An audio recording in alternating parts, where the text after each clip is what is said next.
संवेदना फाउंडेशन जो है वो क्या क्या चीज़ें करते हैं, मतलब किस किस चीज़ों पे फोकस करते हैं ये लोग। इंडिया में ऑलमोस्ट लाइक 20 लाख एनजीओज हैं रजिस्टर्ड हुए, बट एक परसेप्शन ये भी है कि उसमें से बहुत सारे एनजीओज फंड को मिसयूज करते हैं। बिल्कुल, एक बदलाव की दिशा में आगे बढ़ते हैं। बिल्कुल। और जो पैसा कमाने वाले एनजीओ हैं वो यूं उठते हैं और यूं गिरते हैं। तो ये सारे काम करना इतना आसान नहीं है, ठीक है। जब आपने शुरू किया होगा डेफिनेटली लॉट ऑफ प्रॉब्लम्स आपके साथ हुआ होगा। तो आगे चल के अगर भविष्य में आपको राजनीति में आने के लिए कोई ऑफर करे तो क्या आप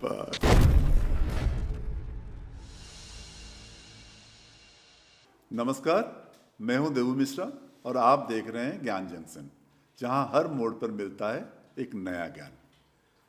जब एम्पैथी एक्शन बन जाती है तब समाज में बदलाव आता है। तो आज हमारे स्टूडियो में ऐसे गेस्ट हैं जो ना खाली सोचे थे बदलाव लाने के लिए, उन्होंने बदलाव ला के दिखाया है। तो I am talking about Mrs Shweta Gupta, जो फाउंडर एंड सीईओ है संवेदना फाउंडेशन के। उन्होंने बचपन में ही सोच लिया था कि मुझे समाज के लिए कुछ करना है। 4 साल पहले उन्होंने एक संवेदना फाउंडेशन शुरू किया जो समाज सेवा के काम में लगे हुए हैं, एक एनजीओ है। और आज हम उनसे सुनेंगे उनका जर्नी के बारे में, उन्होंने क्या क्या रोड ब्लॉक्स फेस किए एंड उनका एडवाइस क्या है बाकी जो लोग इस बारे में सोच रहे हैं उनके लिए। तो चलिए मिलते हैं श्वेता जी से। श्वेता जी, वेलकम टू आवर स्टूडियो। और आपके बारे में आज बहुत सारी चीज़ें बात करेंगे हम। तो सबसे पहले तो जानेंगे क्या आपको मोटिवेट किया कि आप समाज सेवा की लाइन में कैसे आए, क्योंकि आप इंजीनियरिंग डिग्री किए हुए हैं, उसके बाद मास्टर्स इन सोशल वेलफेयर किए हुए हैं, अच्छा खासा जॉब आपको मिल सकता था, हो सकता है आपको जॉब भी मिला था, शायद गवर्नमेंट जॉब भी मिला था। ये सब छोड़ छाड़ के समाज सेवा में कैसे आए, एनजीओ शुरू किए। तो हम जानना चाहेंगे कि क्या आपको मोटिवेट किया ये करने के लिए। बिल्कुल। सबसे पहले तो सर मैं आपका धन्यवाद करना चाहूँगी, ज्ञान जंक्शन की पूरी टीम का धन्यवाद करना चाहूँगी कि आपने मुझे इधर आमंत्रित किया और मेरी जो संवेदना फाउंडेशंस की यात्रा है उसको लोगों तक पहुंचाने के लिए प्लेटफॉर्म दिया, तो उसके लिए आप सभी का बहुत बहुत धन्यवाद। Thank you. तो मेरे जीवन को जो प्रभावित किया है वो मेरे परिवार में मेरे दादाजी, दादी, मेरे पिताजी, मम्मी। तो मैंने देखा है कि परिवार के हर एक सदस्य के अंदर देने की प्रवृत्ति है, लोगों के लिए करने का एक जज्बा है। ओके। और मेरे जीवन पे जो सबसे गहरा प्रभाव पड़ा है वो मेरी दादी और पिताजी का रहा है। और एक नहीं दो गवर्नमेंट जॉब मुझे मिली, बट मैंने उनको नहीं ज्वाइन किया क्योंकि मुझे यही करना था और मैं इसी काम को बहुत अच्छे तरीके से कर पाती। तो आपके पेरेंट्स वगैरह मना नहीं किए कि भाई जॉब कैसे छोड़ रहे हो? शुरुआत में तो बहुत प्रॉब्लम हुई है क्योंकि हर एक पेरेंट्स चाहता है कि जब आप अपनी बच्ची को एक गांव से निकाल के हाई एजुकेशन देते हो, ग्वालियर भोपाल भेजते हो, और वो भी 2004-05 में उस टाइम पे, तो उनकी कहीं ना कहीं इच्छाएं तो होती हैं कि हम अपने हमारा बच्चा पढ़ लिख के कुछ अच्छा बने, करियर उसका करियर एक सेटल हो। बिल्कुल। तो बहुत सारी ऐसी प्रॉब्लम आई हैं, फैमिली ने भी बोला है कि नहीं। तो घर में कोई थे जो आपको सपोर्ट कर रहे थे, जो मतलब जिनके जो आपके पीछे हमेशा खड़े हुए थे, ऐसे कोई थे? ऐसे कहना चाहिए, ऐसा कोई आपकी जो समाज सेवा की जो एक इच्छा है उसके लिए तो शायद कोई नहीं खड़ा था। ओके। 16 साल की ये जर्नी रही है, तब जाके अब लोगों के नज़रिए बदले हैं। उनका बिहेवियर बदला अभी अब आपके लिए बदला है कि अब वो कह रहे हैं कि नहीं अब तो श्वेता जी कुछ कर रहे हैं, मतलब नहीं, पहले जो लोग ये कहते थे कि ये जिद्दी है या अपने मन का करती है, आज वो यही कहते हैं कि जो उसने सोचा था वो कर रही है। संवेदना फाउंडेशन जो है वो क्या क्या चीज़ें करते हैं, मतलब किस किस चीज़ों पे फोकस करते हैं ये लोग? संवेदना फाउंडेशंस जो था वो 16 अप्रैल 2022 को हमने शुरू किया था। हमारा उद्देश्य था गौरैया संरक्षण को लेके। अच्छा, जो अभी एक्सटिंक्ट होते जा रहे हैं, मतलब खत्म होते जा रहे हैं, दिखने को नहीं मिलते हैं। मेट्रो सिटीज़ में तो मुझे लगता है कि दिखाई ही नहीं देते। यदि आप सिटी के अंदर की बात करें तो बिल्कुल नहीं दिखते उनकी हैं। संख्या नहीं है। अब हमारे घर में एक नियम है कि हमारी जो मम्मी या दादी लोग थी वो पूजा करने के बाद ना कुछ चावल के दाने छत पे डाल के आती थी। अच्छा। तो वो हमारे भी मतलब अंदर है। बिल्कुल। तो हमने जब इधर पे देखा तो इधर पे तो पक्षी है ही नहीं, तो हमने कबूतरों को डालना शुरू किया 2019 में। फिर धीरे धीरे धीरे धीरे हमारा आज भी ये नियम है कि हम सुबह सो के उठते हैं और कबूतरों को दाना पानी पहले डालते हैं, उसके बाद हमारी बाकी काम दिनचर्या करते हैं, शुरू बिल्कुल, होती है। हाँ जी। तो जब हमने सोचा कि अब हम क्या करेंगे, तो हमारे हस्बैंड बोले कि इन्हीं के लिए करो कुछ। तो मैंने कहा इनके लिए क्या करूँगी मैं, तो बोले नहीं R&D करो, हो सकता है कि कुछ बर्ड्स इस तरीके के हों जिनको ज़रूरत हो जिनके लिए काम करने की। तो फिर हमने इस पे R&D किया, रिसर्च किया, तो पता चला कि स्पैरो जिसके लिए राष्ट्रीय और अंतर्राष्ट्रीय स्तर पे काफ़ी काम किया जा रहा है और ये हमारे लिए, हमारे पर्यावरण के लिए, हमारे इकोसिस्टम के लिए कितना ज़रूरी है, तब हमने इसको समझा। और जब उस चीज़ को पढ़ा तब हम अपने कहीं ना कहीं बचपन में गए कि हाँ इनके साथ तो हम पले बड़े हैं, बिल्कुल। तो वो कहीं ना कहीं हमारी भावनाएं वहाँ जुड़ गई और हमने कहा अब हम इस पे काम करेंगे। तो जो आशियाना हमने इसके लिए एक प्रोजेक्ट शुरू किया, तो उसका मेन मोटिव था कि सबसे पहले लोगों में जागरूकता लाना। तो हमने सोसाइटीज़ हो गया, पार्क हो गया या कॉलेजेस, स्कूल्स, वहाँ पे अवेयरनेस वर्कशॉप लेना शुरू किया। फिर पता चला कि इनको अब नेस्ट भी चाहिए, बिल्कुल। ऑर्गेनिक नेस्ट, क्योंकि यदि बर्ड्स अपना खुद एक नेस्ट बनाता है तो वो लंबे टाइम तक सरवाइव नहीं कर पाता। तो फिर हमने ना एक ऑर्गेनिक नेस्ट बनाना शुरू किया और वो हमने प्रोवाइड करवाना शुरू किया। जैसे किसी सोसाइटीज़ ने हमको बोला कि हमें अपने पार्क में इतना नेस्ट लगवाना है, तो हमने वो उनको प्रोवाइड करवाया। तो इस अच्छा, तरीके से तो ये हमारे अभी नोएडा, दिल्ली या बाकी दिल्ली NCR के दिल्ली अंदर चल एनसीआर रहा में है, भी हाँ, कर रहे हैं हाँ। आप, धीरे धीरे आपको आगे बाकी जगह पे भी हाँ करना हाँ, है। जहाँ इसकी ज़रूरत होगी, क्योंकि गांव में तो अभी भी आपको स्पैरो मिल दिखेगी, जाते बहुत हैं। आसानी से दिख सकती हैं, बट सिटीज़ में ये नहीं दिख रही हैं। ओके। और आशियाने के अलावा और क्या क्या करते हैं? आशियाने के अलावा हमारा एक संवेदना ज्ञानशाला, जिसमें जो बच्चे स्कूल नहीं जाते या जिनके पेरेंट्स लंबे टाइम तक एक जगह नहीं रहते, मतलब उनको जहाँ काम मिलता है वो वहाँ पे पलायन कर जाते हैं, तो इसका खामियाजा क्या होता है, उनके बच्चों को कहीं ना कहीं भुगतना पड़ता है, मतलब कंटिन्यूटी नहीं रहता है उनमें, उनकी आधारभूत शिक्षा बिल्कुल, नहीं हो बिल्कुल, पाती। बिल्कुल, हाँ, हाँ। तो हमने उन पे काम करना शुरू किया। यदि 17 या 18 साल का कोई बच्चा है जो स्कूल ही नहीं गया, तो एटलीस्ट उसको हम इतना तो 6 महीने भी, यदि उनकी फैमिली उस जगह पे रुकी हुई है, तो हम उस 6 महीने में उनको इस लायक बना दें कि एटलीस्ट वो अपना नाम लिखना शुरू कर दे। एक बेसिक जो आधारभूत शिक्षा होती है वो उनको तो आप उनको आ जाए। बेसिक एजुकेशन प्रोवाइड बिल्कुल। करते हैं। उसके अलावा और कुछ? उसके अलावा हमारा एक संगिनी प्रोजेक्ट है जिसमें हम महिलाओं पे काम करते हैं। इसको हम 3 तरीके से डिवाइड कर सकते हैं। एक है हमारा स्किल्स डेवलपमेंट, जिसमें हम महिलाओं के कौशल विकास पे काम करते हैं, जैसे सिलाई हो गया, कढ़ाई हो गया, बुनाई हो गया। प्लस दूसरा है हमारा एम्पावरमेंट, इसमें हम महिलाओं को रोज़गार देने का काम करते हैं। जैसे कोई महिला आर्थिक रूप से कमज़ोर है या उसके परिवार में कोई हादसा हुआ है जिसकी वजह से उसके घर की आर्थिक इनकम रुक गई है, तो उस महिला को एक अति लघु उद्योग जो कहना चाहिए वो शुरुआत करवाने में हम उनकी मदद करते हैं। हाँ, इसके बाद एक हमारा संगिनी के अंदर ही है पैड बैंक, जिसमें हम महिलाओं के मेंस्ट्रुएशन पे काम करते हैं, उसके लिए जागरूकता फैलाने का काम करते हैं कि जो महामारी को लेके लोगों में बातचीत कम होती है, खास तौर पर पुरुषों में कहीं ना कहीं ये चीज़ है कि लेडीज़ का इशू है। हाँ। इस पे हम बात नहीं करेंगे, लेडीज़ प्रॉब्लम है। तो हमने पैड बैंक में हमारा इनिशिएटिव ही यही है कि हम सबसे पहले जो इस पे बात नहीं हो रही है वो करवाना शुरू करें। तो पैड बैंक का हमने जहाँ जहाँ भी शुरुआत की है वहाँ हमने हमेशा हमारे फेस जेंट्स ही रखे हैं। बहुत अच्छा। तो ताकि लोग उस चीज़ से प्रेरित हों। यदि हम लेडीज़ को रखेंगे तो लोग फिर वही एक स्ट्रेटजी बनेगी, ये तो लेडीज़ का ही है। लेकिन हमने हमारे वॉलंटियर्स भी, हमारे गेस्ट भी, हम सभी पैड बैंक के अंदर सिर्फ जेंट्स रखते हैं कि जितने ऐसे एरियाज़ जहाँ पे पैड ईज़िली अवेलेबल नहीं है, उन बच्चियों को हम पैड ईज़िली अवेलेबल करवाएं। और हमारे ख़ास तौर पे उन क्षेत्रों में पैड बैंक है जहाँ आपको मेडिकल भी नहीं मिलेंगे। अच्छा। तो ऐसे रिमोट एरियाज़ में जाके हम ये काम कर रहे हैं। जैसे हमने सतना डिस्ट्रिक्ट को पूरा लिया हुआ है। अच्छा। टीकमगढ़ डिस्ट्रिक्ट के अंदर आसपास के सारे एरिया लिए हुए हैं।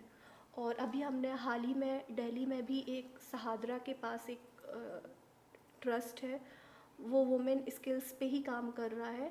तो वहाँ 150 महिलाएं डेली काम पे आती हैं। अच्छा। उनको वो स्किल्स ट्रेनिंग देते हैं और वो क्लॉथ यूज़ करती हैं। ओह, हाल ही में पेड बैंक की शुरुआत की है और अभी तक मुझे लगता है हमारे 4 पेड बैंक हैं जहाँ जो 3000 प्लस महिलाओं को every month sanitary pad Napkins देते प्रोवाइड हैं। करवा रहे हैं। अच्छा, बहुत है। जैसे पैडमैन पिक्चर आया था अक्षय कुमार का, तो उसमें भी वही था कि प्रोजेक्शन तो वही था। बिल्कुल बिल्कुल एंड ये तीनों चीज़ें आप करते हैं जी, ये बेसिकली। संगिनी के अंदर है संगिनी हमारा। के अंदर। उसके बाद है हमारा संवेदना ई शिक्षा केंद्र, जिसमें हम डिजिटली काम करते हैं। ये हमारा एक नोएडा के अंदर एक ई शिक्षा केंद्र है, जिसमें हम अंडर प्रिविलेज बच्चों और महिलाओं के लिए उनको डिजिटल अवेयर करने के लिए काम कर रहे हैं।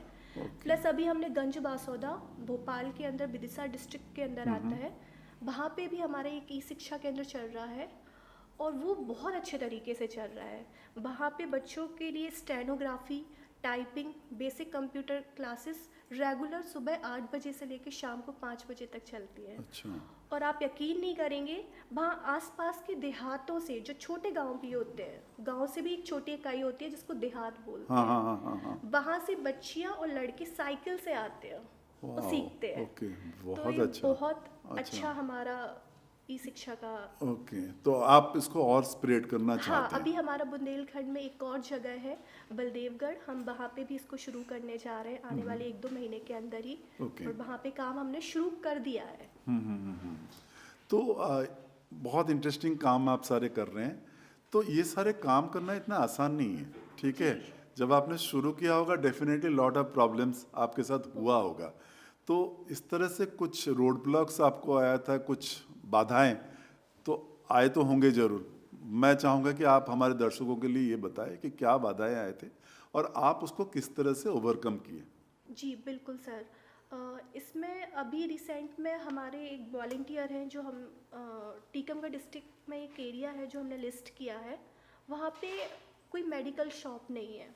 जो हमारा वॉलंटियर वहाँ गया तो उसने वहाँ की स्कूल में जाके बात की, जो 6 to 8th क्लास की बच्चियाँ होती हैं, वो स्कूल था गवर्नमेंट स्कूल, कि सर हम इधर पे सैनिटरी पैड का हमारा एक इनिशिएटिव है और हमें इधर आपके स्कूल में शुरू करना चाह रहे हैं ताकि इन बच्चियों को बेनिफिट मिल जाए। बेनिफिट हो। वहाँ के जो प्रधान आचार्य थे उन्होंने बोला कि आपका जो ये इनिशिएटिव है बहुत अच्छा है, आपको स्कूल से पूरा सपोर्ट मिलेगा और जो इधर पे बच्चियाँ पढ़ती हैं वो ज़्यादातर जो है वो आर्थिक रूप से कमज़ोर परिवार हैं, वंचित परिवार हैं, उनसे ही हैं और आसपास कोई मेडिकल शॉप भी नहीं है। तो वो ले तो लेंगी बच्चियाँ, लेकिन जब वो लेके घर जाएंगी तो कहीं ना कहीं उनके परिवार को ये बेइज्जती फील होगी। अच्छा। कि ये चीज़ भी देते हैं। ओह, ओके। तो मुझे कोई प्रॉब्लम नहीं है, चूँकि मैं इस गांव का हूँ तो मुझे इधर की मेंटलिटी पता है कि लोग किस हद तक सोच सकते हैं। तो वो चीज़ इतनी आसान तो नहीं है अब लोगों को समझा पाना। तो जब उसने मुझे बताया कि मैम ये चीज़ भी है इधर पे, लोग उस चीज़ को नहीं अपनाएंगे। चलिए हम और एक पॉजिटिव पे बात करते हैं जी। कि जब आप ये सब करते हैं, जब बच्चों को आप पढ़ाते हैं, जब ये हाइजीन के बारे में बताते हैं, तो कुछ ऐसे बच्चे हैं जो आज कुछ अचीव कर चुके हैं या कुछ महिलाएं ऐसे हैं जो अभी अपना इनकम का सोर्स बना चुके हैं आपके ट्रेनिंग के बाद, ऐसे कुछ केसेस हैं? जी बिल्कुल। हमारे संगिनी के अंदर महिलाएं बहुत अच्छा कर रही हैं, खासतौर पे एम्ब्रॉयडरी में। ओके।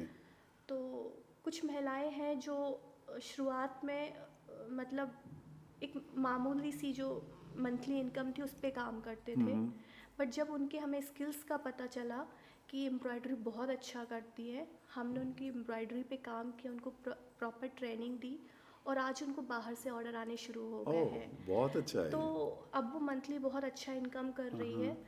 तो हमारा जो ई शिक्षा इनिशिएटिव है उसमें आसपास के जो गंज बासौदा में के आसपास के गांव हैं वहाँ से बच्चे आ रहे हैं और ये वो बच्चे हैं जो कॉलेज वाले हैं। अच्छा। हाँ, और वो स्टेनो की तैयारी कर रहे हैं। उनको उनके पास वो सारी एजुकेशन थी जो एक स्टेनो के लिए होनी चाहिए। सिर्फ स्टेनो टाइपिंग उनको नहीं आती थी।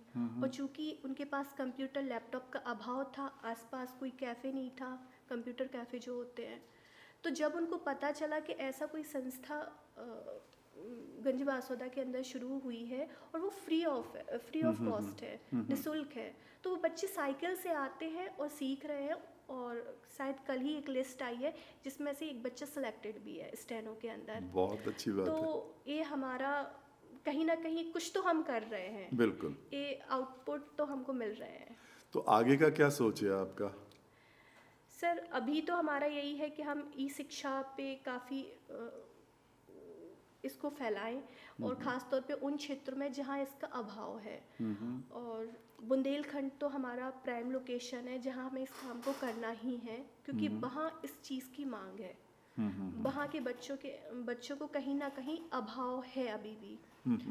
और दूसरी चीज़ है पैड बैंक, जो लोगों के अंदर एक जागरूकता की कमी है, जो एक चुप्पी है खास तौर से पुरुषों के अंदर महामारी को बात ना करने की, उस चुप्पी को तो तोड़ना है। बिल्कुल। तो उस पे तो काम करना है सर। तो इस पे आपके पास कोई डोनर है, कोई सपोर्ट करते हैं, गवर्नमेंट से कोई एड मिल रहा है? सर पहले तो 3 साल हमारे मेंबर्स ने ही संवेदना को चलाया है। अभी 1 साल पहले हमको एक डोनर मिले हैं जो हमें काफ़ी अच्छे तरीके से सपोर्ट कर रहे हैं। और आज संवेदना जो भी काम कर पा रहा है ये सिर्फ उनकी ही वजह से है। तो एक चीज़ तो है कि आपके पास कितने भी अच्छे आइडियाज़ क्यों ना हो, यदि आपके पास फंड नहीं है तो आप आप कर नहीं नहीं कर सकते। पाओगे। तो यहाँ पे ना मैं और एक टॉपिक पे आपके पास आने वाला हूँ, जो जैसे हम अभी फंडिंग की बात कर रहे हैं, तो अगर आप एक परसेप्शन के बारे में सोचेंगे तो इंडिया में ऑलमोस्ट लाइक 20 लाख एनजीओज हैं जी। रजिस्टर्ड हुए हैं। बाकी तो और भी हैं बट 20 लाख तो रजिस्टर्ड हैं।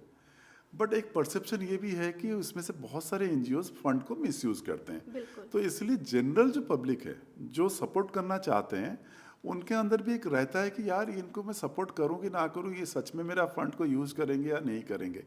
तो इस पे आपका क्या ओपिनियन है? मतलब मैं नहीं कह रहा हूँ कि सारे एनजीओ खराब है, but I am just asking because आप एक एनजीओ चला रहे हैं, तो ये चीज़ भी आपने फेस किया होगा कहीं ना कहीं। बिल्कुल।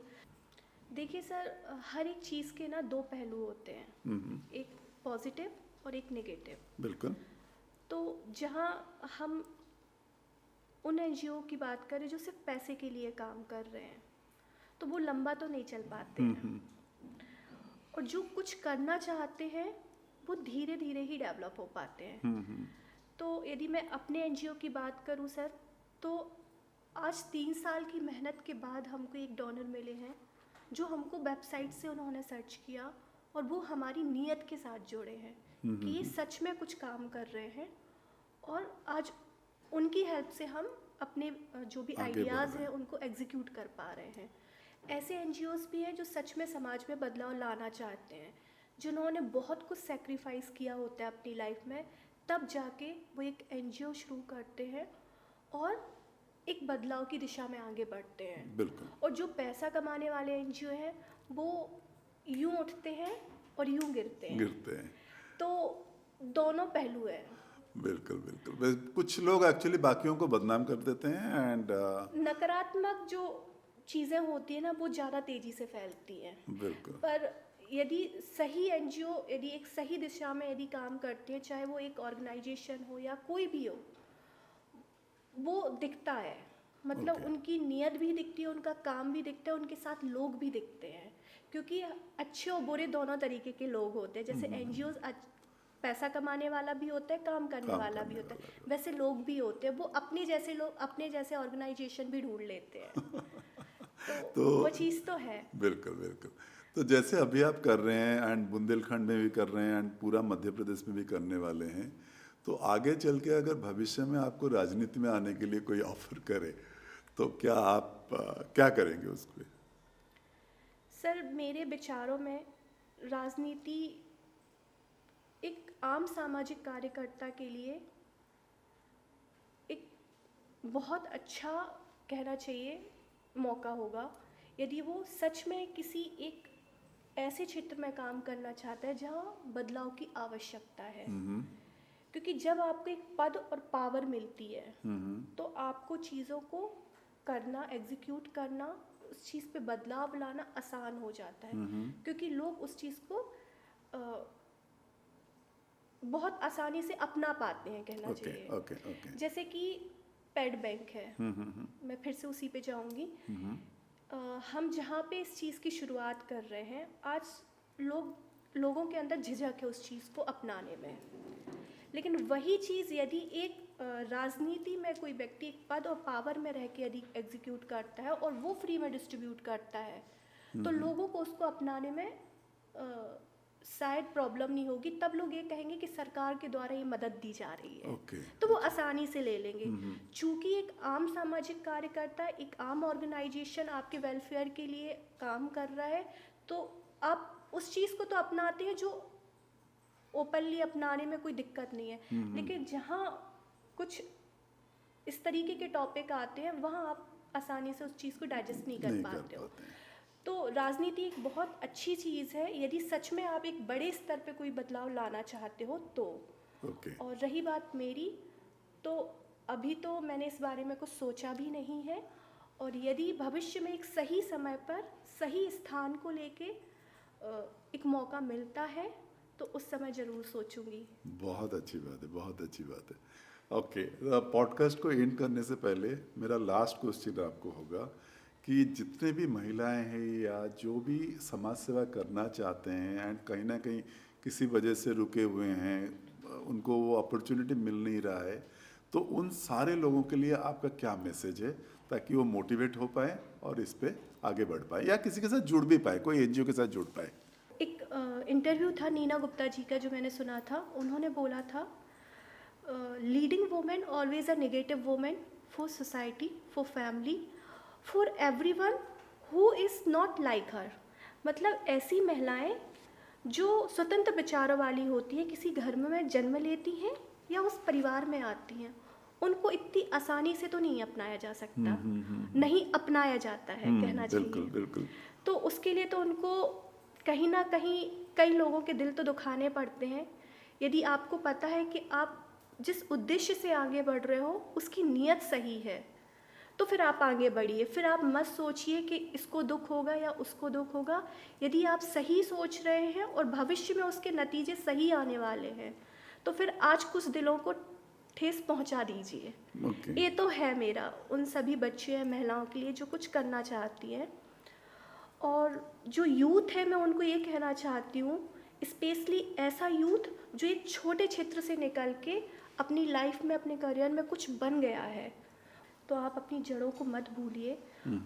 जो भी आप अपने क्षेत्र के लिए कर सकते हैं, जो भी आप वहाँ का अभाव देख पा रहे हैं और आप सक्षम हैं करने में, चाहे वो तन से हो, मन से हो या धन से हो, क्योंकि समाज सेवा में इन तीनों चीज़ों की बराबर अहमियत होती है, तो वो आपको ज़रूर करना चाहिए।